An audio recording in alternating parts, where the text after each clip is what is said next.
Age and acquisition. This is a chapter that starts with a paragraph of a boy that his father got him into a French-speaking school, and he was scared about it because he was just 5 in that moment. But his father said that a new language is not a problem for kids and that he'll be fluent in French in no time. And his father was right because 18 months later, by the end of his first grade, his French was fluent.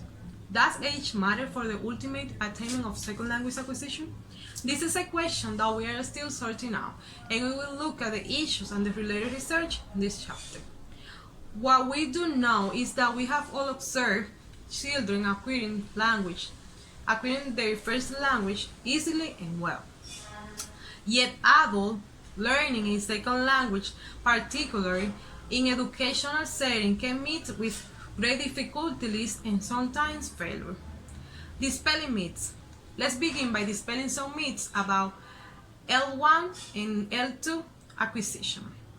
Children learning their first language practice and repeat words and phrases.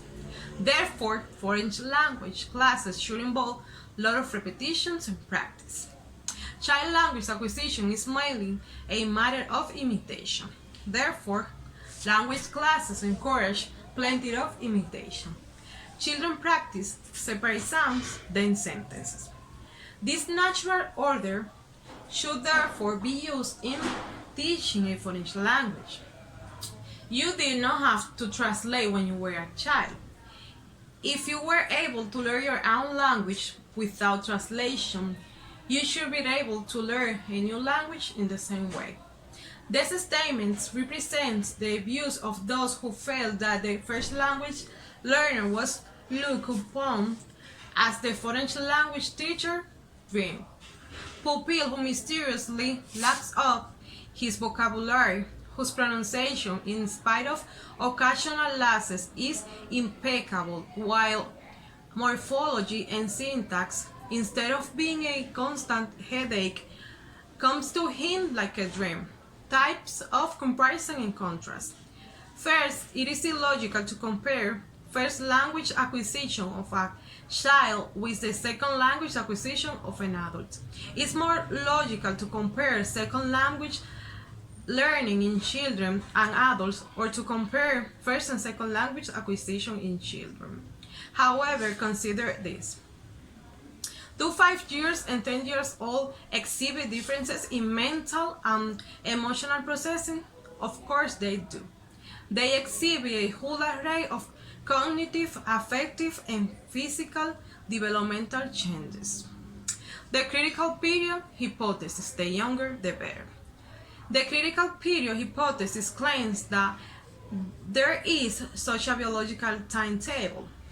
The classic argument is that a critical point for second language acquisition occurs around puberty, beyond which people seem to be relatively incapable of acquiring a second language.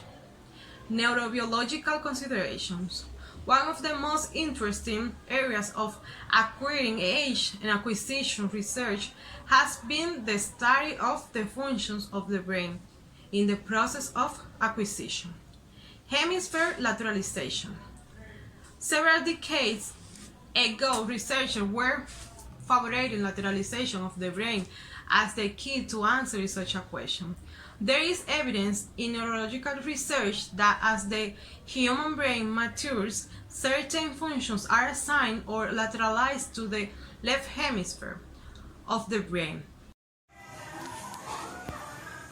Okay, good morning, Professor. My name is Bernardo, as you know.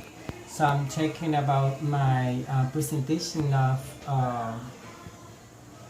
acquisition. Okay. First of all, okay, I'm going to talk right now with the critical period hypothesis.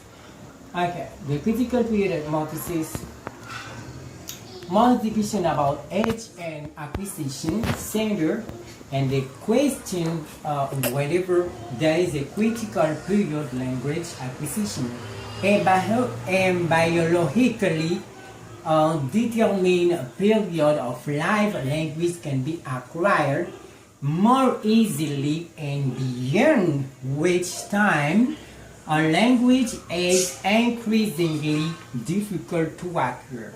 CPH. CPH is critical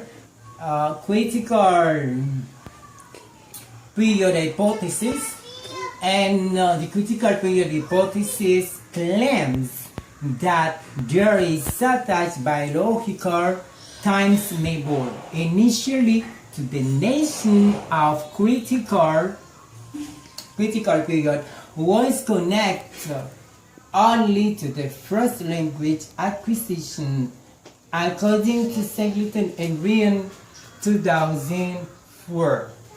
Right, and 2004, and for a detailed overview, pathological studies of children who fail to acquire their first language. Right, and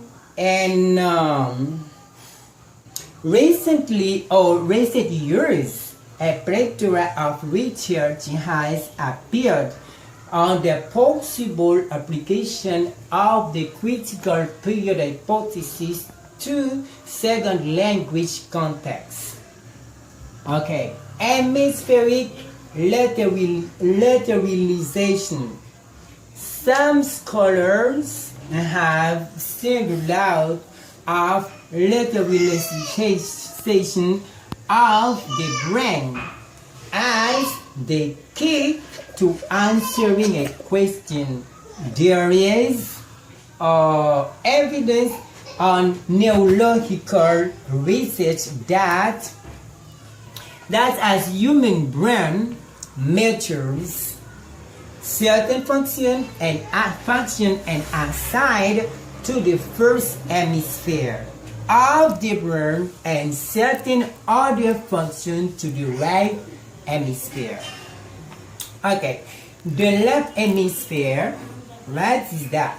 Is the left side of the brain is responsible for controlling the right side of the body.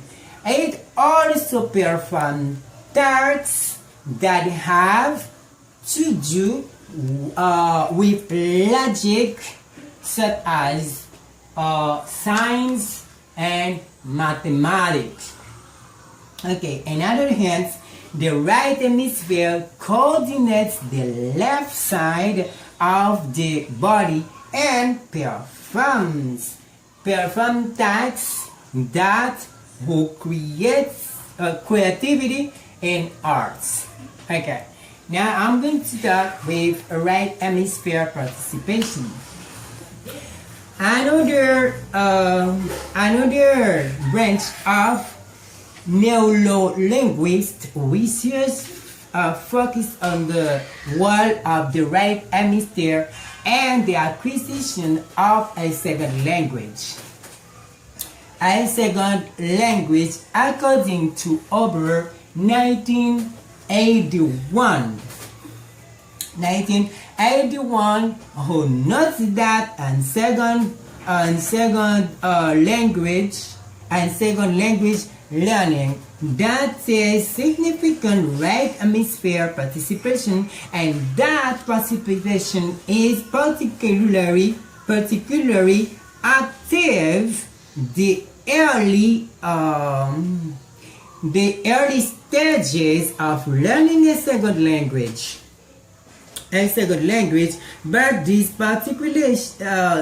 participation to some of extent context of what we will later define as strategies, which is one of the principal key to learn a second language.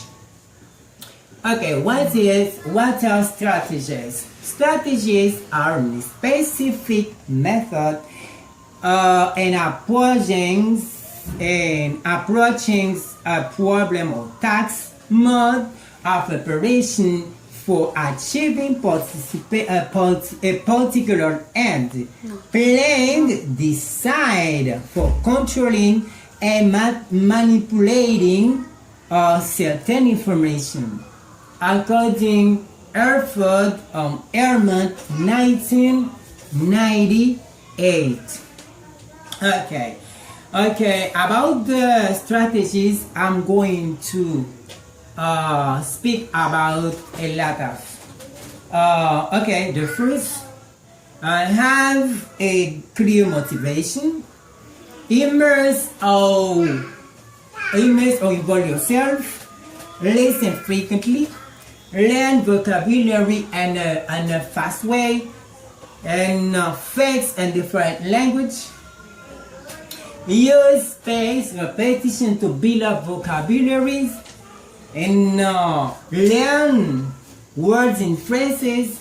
And the last, which is makes many mistakes.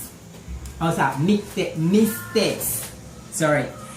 And right now I'm going to talk about the significance of accent. The significance of accent implicit and the comment of the preceding section is the assumption that the emergence of we commonly call foreign language, foreign accent.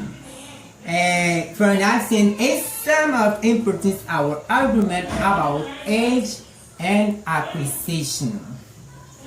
Age and acquisition, we can appreciate the fact that given excess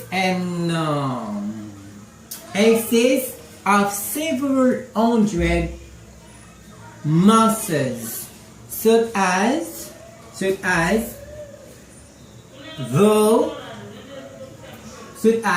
the larynx, mouth, lips, tongues, and others, and all that are used in articulation of human speech. A tremendous degree of muscular control is required to achieve the fluency of native speakers. And native speaker of a language. Okay. At birth, the speech muscles are developed only to the extent that the larynx can control sustained cries. The speech muscular gradually develop and control of some complex sound in certain languages. For example, in English, the R and I are as typically is sometimes not achieved until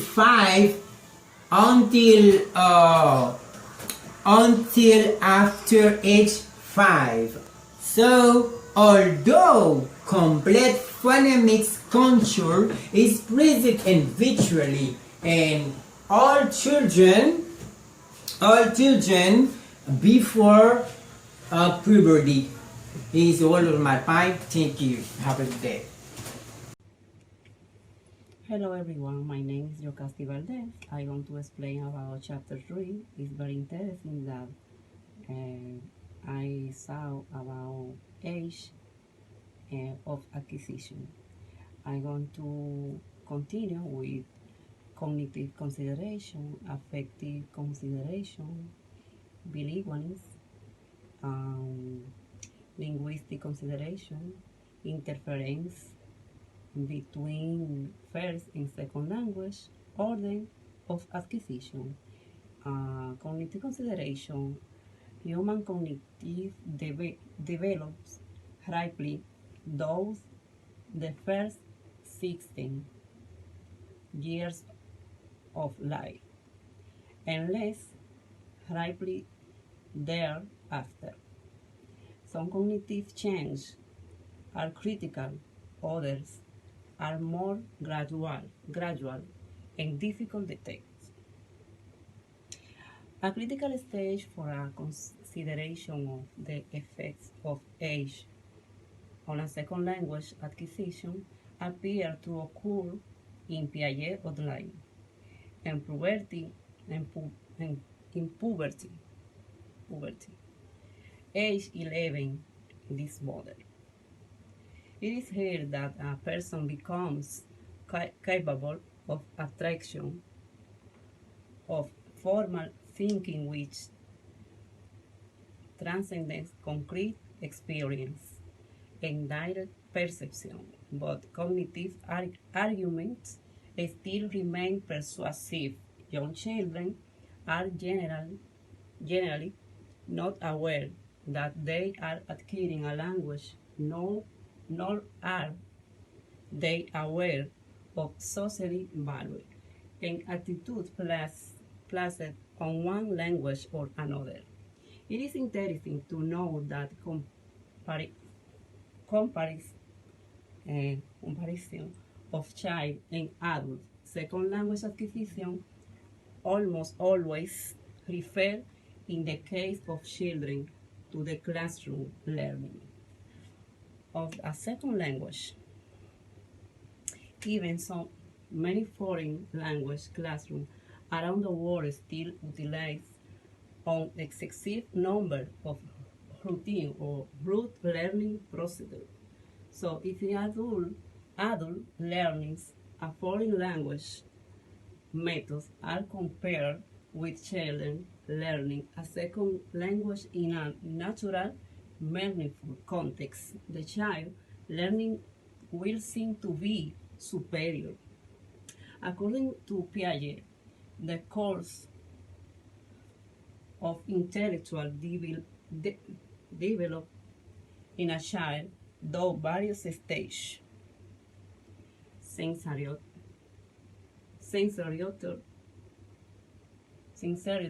stage until about 2 years old. Scans are based primarily on behavior and perception. The child is focused on here and now. Preoperational stage 2 until about 6 or 7 years old. Beyond an intermediate of child, logical, but the child does not yet reasons in logical. Concrete operational stage is about 6 or 7 years, or 11 or 12 years old. Adult-like logic appears, but is limited to reasons about concrete reality. Formal operation stage, a logical resolution process are appear to abstract ideas as well as concrete objects. The cause of such superiority may not be in a stage of the person, but in context of learning. The child happens to be learning language mindful, and the adult is not. It's the difference.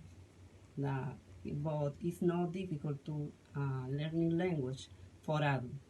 And only have to work more hard, but it's not impossible. Every adult that want to learn another language can be success about, because only have to do more practice, talk more, and be concentrate about that you want. So, affective consideration. Affective domain includes many factors, for example, empathy, self-esteem, extroversion, inhibition, imitation, anxiety, attitudes. A causing point is the role of egocentric in human development. Very young children want highly egocentric. The world revolves around them, and they see all the events as focused in themselves. They develop in. Good morning, everyone. My name is Jesus Antonio Zapata Mateo. I belong to the group number 3, and I'm going to talk about issues in first language acquisition revisited. Well, in this chapter, I'm going to talk about 8 issues that were seeded in chapter 2 that could galvanize our awareness of what's at stake in first language research. Alright, let's begin. I'm going to start talking about performance and competence. It's difficult to achieve linguistic competence in a second language as well as in a first language. People should know the difference between performance in a given context and competence in a second language. Chomsky separates competence and performance. He describes competence as an idealized capacity that is located as a psychological or mental property or function, and performance as the production of actual utterances. Comprehension and production. There is an universal distinction between comprehension and production. Learning a second language usually means learning to speak it and comprehend it. Teaching involves attending to both comprehension and production, and we should consider the differences between two. Comprehension requires children to recognize the meaning of a word, but in the light of production, children must recall or recover from their memories, nature or nurture. Language properties may be more efficiently acquired in adults. If they have a problem, it's not because of the absence of innate capacities. Universals. Some people insist that second language learners have only partially access to universal grammar, or not at all. In contrast, others insist that people should not look at the monolingualism as a standard of estimation. Systematicity and variability. Second language acquisition is characterized by both systematicity and variability. The variability is exacerbated by a number of cognitive, affective, cultural, and contextual variables that are sometimes not applicable to a first language learner's situation.